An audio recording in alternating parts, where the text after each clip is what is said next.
আসসালামু আলাইকুম, সবাই কেমন আছেন? আজকে আমি লাউ পাতায় ডালের বড়া রেসিপি দেখাবো। তার জন্য আমি প্রথমে আমার লাউ গাছ থেকে আমি লাউ পাতা নিয়ে নিলাম। ডাল পানিতে ভিজিয়ে আমি মিহি করে বেটে নিয়েছি।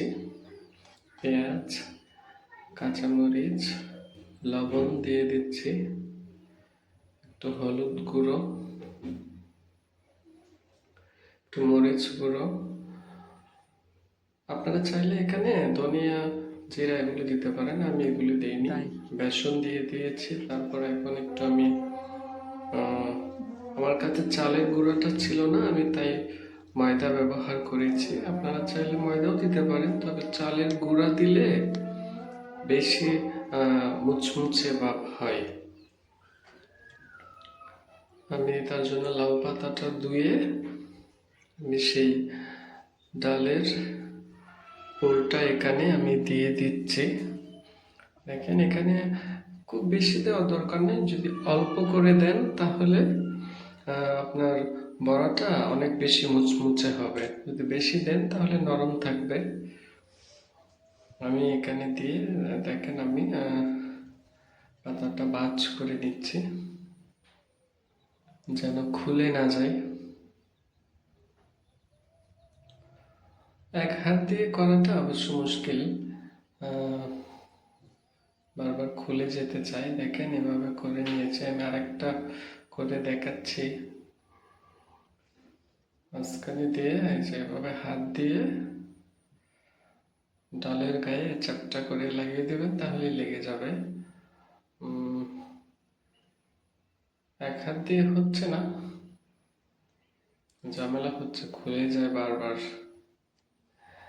সমস্যা নেই, দুই হাতেই ব্যবহার করে ফেলেছি। দেখেন ঠিক এইভাবে চ্যাপটা করে ভাঁজ করে নেবেন। তারপর এর উপরে আর একটু পুরটা লাগিয়ে দিবেন, তাহলে ভাজার সময় এখানে অনেক সুন্দর একটা কালার হবে আর মুচমুচেও হবে। আর আবার পুরো পাতাটা ঢেকে ফেলবেন না, তাহলে যে লাউ পাতার যে একটা সবুজ ভাব, এটা দেখা যাবে না। এই পুরটা উপরে অল্প করে দিবেন, যেন লাউ পাতার ভাবটাও দেখা যায়, ডালের পুরটাও দেখা যায়। দুইটা কালার একসঙ্গে খুব সুন্দর লাগবে।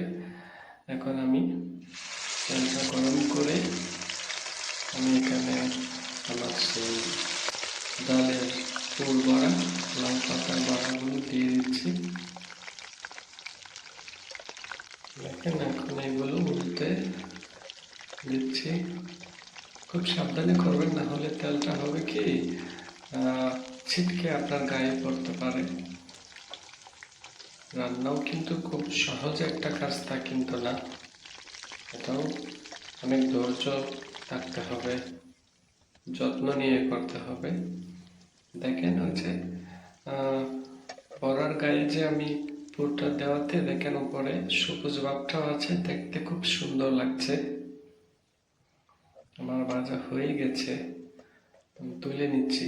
এর চেয়ে বেশি যদি ভাজেন তাহলে হবে কি লাউ পাতা যে সবুজ ভাব, এটা নষ্ট হয়ে যাবে। দেখেন পরিবেশন করেও দেখাচ্ছি। মাশাআল্লাহ, দেখেন কত সুন্দর হয়েছে। আমি অবশ্য অনেক আশা নিয়ে পরিশ্রম করে ভিডিওগুলো বানাই। জানি না আমি কোনো একদিন সফল হতে পারবো কিনা। প্লিজ যদি আমার ভিডিওগুলি, রেসিপিগুলো ভালো লাগে